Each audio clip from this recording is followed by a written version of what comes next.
qu'est-ce que ça vous fait aujourd'hui, comme tu as su notamment déjà le dire dans ton discours, qu'on ait des faux managers, des faux producteurs qui envahissent les réseaux sociaux et qui sont même dédicacés par ces musiciens congolais comme étant des valeureux managers ou des réels producteurs?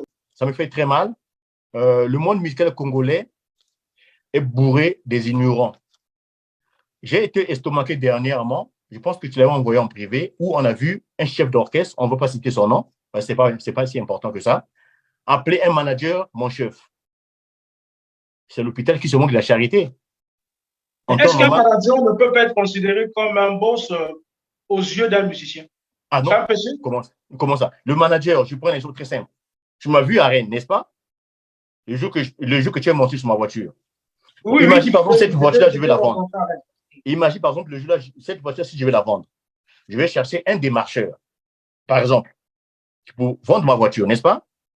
Et ce démarcheur, en quelque sorte, dans la musique, c'est un manager. Sauf que lorsque la voiture est vendue, est-ce que le manager, ce démarcheur-là, il va gagner plus que moi ou c'est moi qui gagne plus que lui? Je prends un autre exemple. Si j'ai un terrain ici en France ou bien au Congo, je vais vendre ce terrain. Je cherche quelqu'un qui va me trouver un client. Il m'emmène un client, le client, on conclut le deal. Est-ce que lui, ce démarcheur qui m'a permis de vendre mon terrain, est-ce que lui, il va percevoir plus que moi ou c'est moi qui va le payer pour ses services rendus? C'est vous le propriétaire.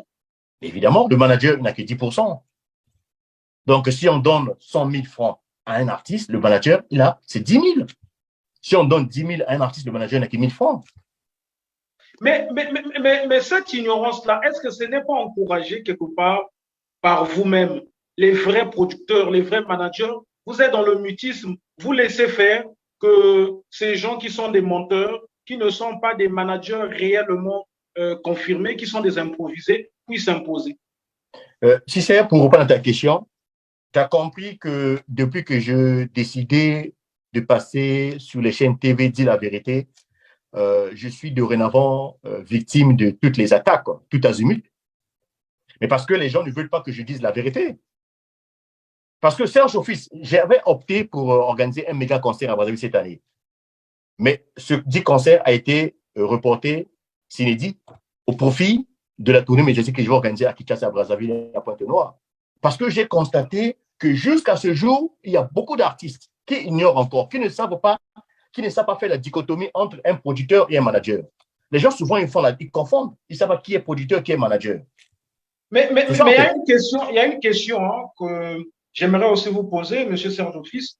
Est-ce qu'on peut se dire manager ou avoir une maison de management sans qu'on puisse être enregistré comme vous? Non, c'est autoproclamé. Est-ce qu'aujourd'hui, si c'est Levan, je vais te répondre. Si c'est le manager, normalement, ce n'est pas n'importe qui doit se dire manager. Le producteur, je peux être un peu tolérant parce que le producteur, c'est quelqu'un, il finance un projet musical, c'est un producteur. OK? Il finance. Il peut être producteur scénique, phonographique. OK, même s'il n'est pas encore autoproclamé, enfin, même s'il est autoproclamé, mais c'est quand même un producteur. Le manager, c'est quelqu'un qui représente un artiste. C'est quelqu'un qui doit avoir des connaissances juridiques. C'est quelqu'un qui doit avoir une notion générale de la musique. C'est-à-dire des contrats, il doit en avoir. Parce que c'est lui qui représente l'artiste. Et chez nous, ce qui me cœur, c'est que c'est ceux-là même qui représentent les artistes, ils viennent sur la toile pour insulter les artistes. Ils viennent pour insulter les gens. Depuis que tu me connais, Levan Valentin, tu m'as déjà vu insulter quelqu'un sur la toile? Je ne crois pas. Je ne le fais parce que j'ai des enfants à éduquer. Je ne peux pas le faire. Mais on voit aujourd'hui ceux qui se disent managers, ce sont ceux-là qui sont champions dans l'insulte. Facile. Et ils insultent les gens comme ça sans aucune raison. Ils viennent comme ça insulter parce que voilà. On va mettre l'arrêt sur les insultes. Vous avez été victime de ça. Je peux témoigner sur cela. Mais qu'est-ce qui s'est concrètement passé entre M. Serge Office et Sosa Balade? Tu sais, Levan Valentin, je vais te répondre parce que je ne vais pas utiliser la langue de bois. Je vais être clair, comme l'eau de source. C'est moi, ce petit-là, pour moi, c'est un gamin. Il est en 78. C'est un gamin pour moi.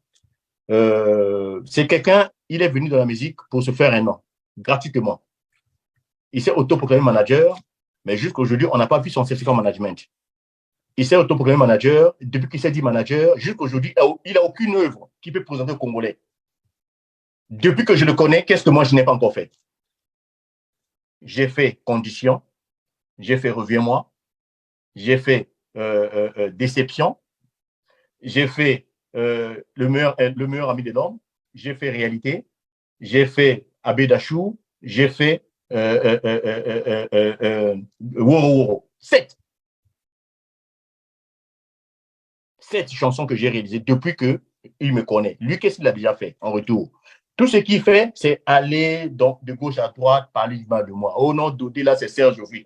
Tout j'entends. Oh non, Limo, là, c'est toujours Serge Office. Alors que lui-même, il en a parlé avec Dodé au téléphone.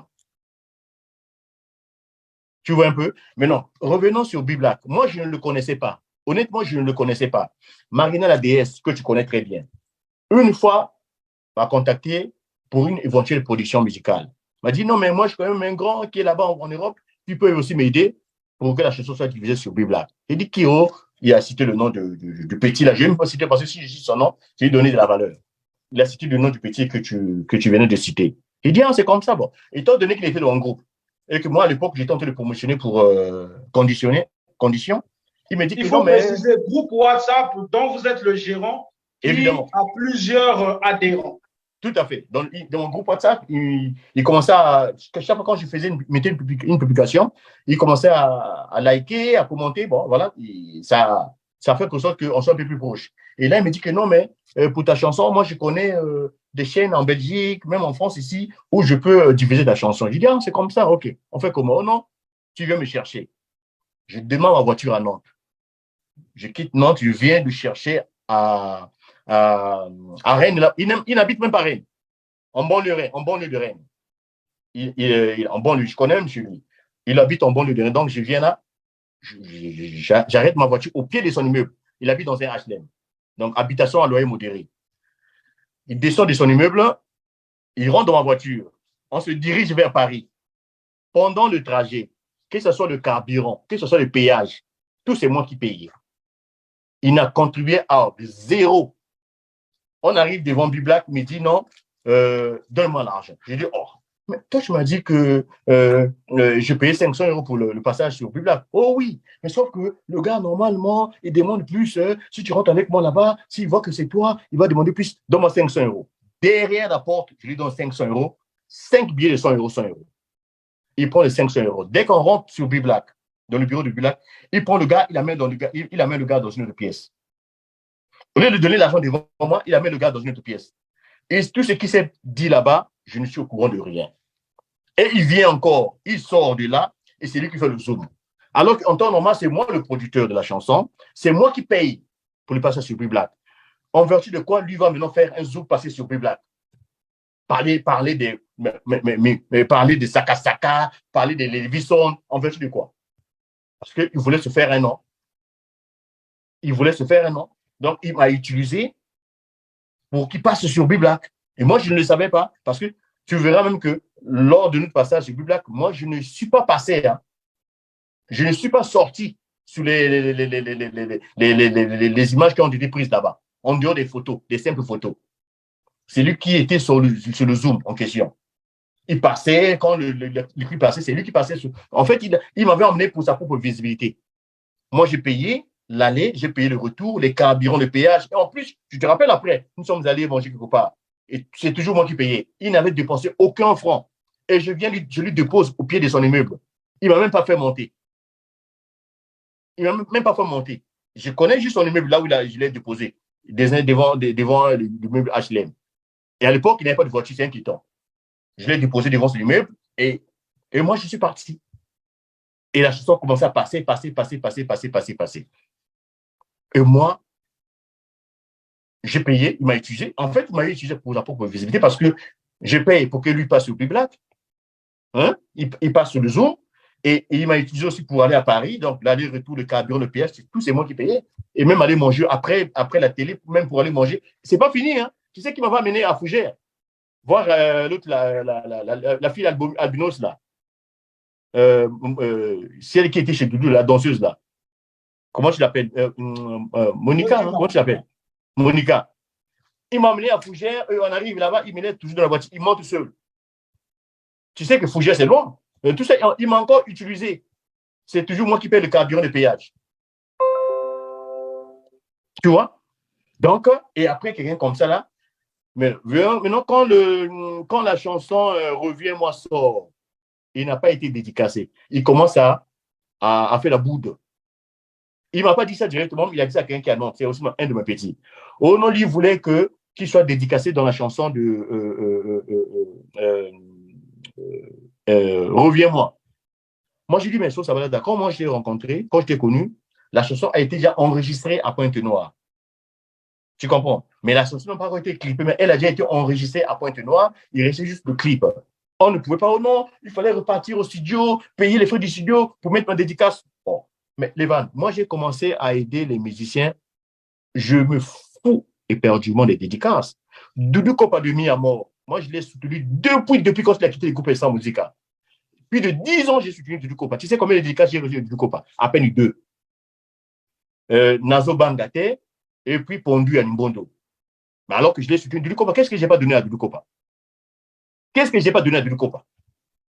Tu as vu un dernier moment même, je suis passé aux émissions où je n'ai même pas voulu dire à qui j'avais donné la voiture. À travers les émissions, aujourd'hui, les gens ont su que j'avais donné une voiture. Tu vois?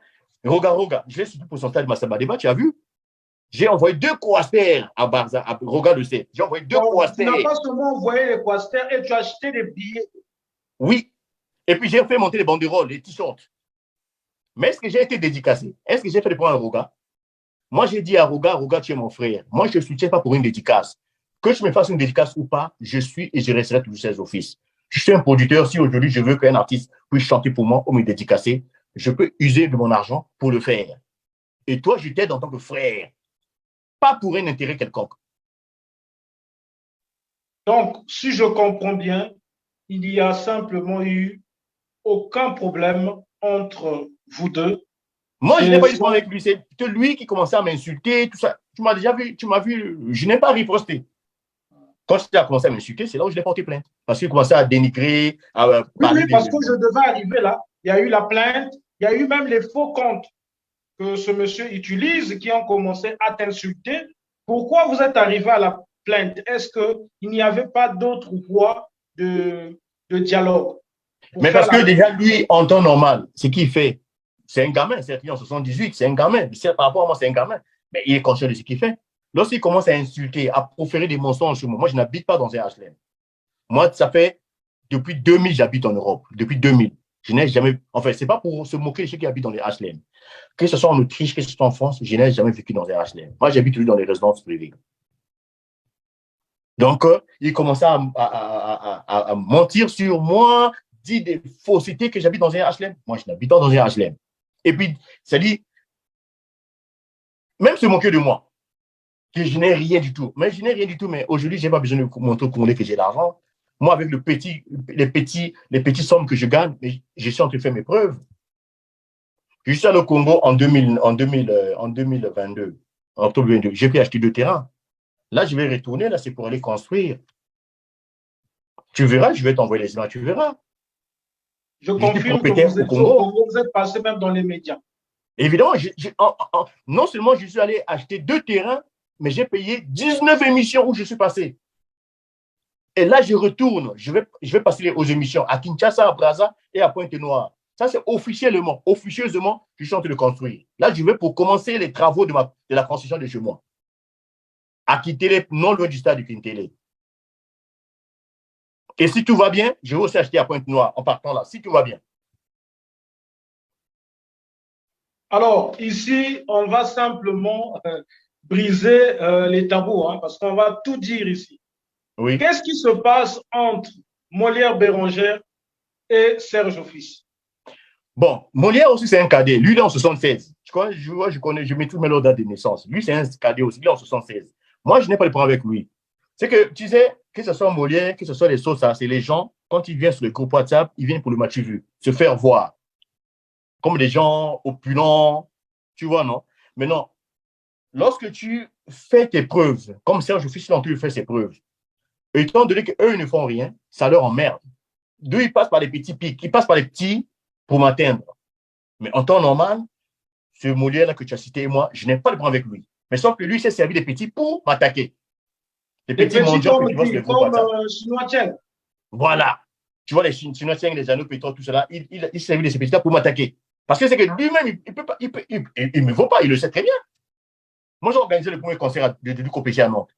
Il a dormi où? Brice Obil est témoin. Brice Obil, il est encore en vie. Il a dormi au salon chez Brice Obil. Il était incapable de payer une chambre d'hôtel. Il négociait, il m'appelait en personne. Il négociait le prix du ticket d'entrée de la salle. Parce qu'il voulait avoir une place au VIP. C'est que je sens te dire, je cite les noms, Alonso témoin, Brice Obil témoin, Bougiban témoin. Il a dormi où? Dudu Copain en vie. Il a dormi au salon chez Brice Obil. Tu vois? Mais c'est lui qui vient m'insulter tout ça. Moi, je ne l'ai jamais répondu. Parce que c'est ce sont des gamins. Tu sais, je vais te dire un truc. Quand on a l'argent, on n'a pas besoin de venir sur un groupe WhatsApp, se faire voir, s'enorgueillir, crier sur tous les toits que j'ai l'argent. Tu comprends? Ce sont ceux-là qui n'ont rien, qui viennent pour se faire voir. Tu sais, l'expression tonneau vide. Un tonneau bien rempli, il ne fait pas du bruit. C'est ce tonneau qui est vide quand tu le pousses, il fait du bruit. Est-ce que tu comprends? Oui, je comprends très bien. J'ai acheté 2 terrains quand je suis allé au Congo. Et je suis passé aux émissions, je n'ai pas parlé de ça. J'ai parlé de la musique. Là, je vais au Congo. Toi, tu ne savais pas que je partais pour construire. Toi, tu sais que moi, je vais pour une tournée médiatique. En réalité, je vais pour construire. Étant donné que je suis un culturel, si je vais souvent pour construire, des gens qui vont me voir à Brésil, oh, mais tu es venu à Brésil pour faire quoi? Tout, j'organise une tournée internationale. Est-ce que tu comprends? Mais en réalité, je vais pour construire. Mais Serge Fils, on a comme l'impression, ce monde-là de la production, ou sans doute aussi ce monde du management musical, est rempli des jaloux, est rempli des arrogants, est rempli sans doute des menteurs. Mais bien sûr. Mais parce que, ah bon, qui vient de loin. Quand tu ne connais pas la personne va te faire, va te faire rêver. C'est ça, en fait. Avant, quand je disais aux Congolais que le manager doit être certifié, les gens ne m'ont jamais cru. Je suis allé au Congo, je ne me suis jamais autoproclamé manager. Moi, je ne me suis jamais dit que j'étais manager. Jusqu'au jour où j'ai obtenu mon certificat en management. Est-ce que tu comprends? Voilà. Mais au Congo, tu verras les gens, ils n'ont rien, ils viennent dire que je suis manager. Et non seulement il se dit manager, il se croit maintenant le super manager de tous les Congolais. Alors que ce petit bout de papier-là, il n'y en a pas.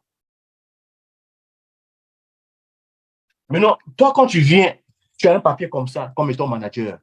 Tu es reconnu par Google. Tu penses que c'est leur joie? Ce n'est pas leur joie. Hein? C'est pas leur joie. Tous ces petits-là qui m'insultent là, sur les groupes WhatsApp, si tu vois bien ces petits-là, ils ont des gens qui les envoient.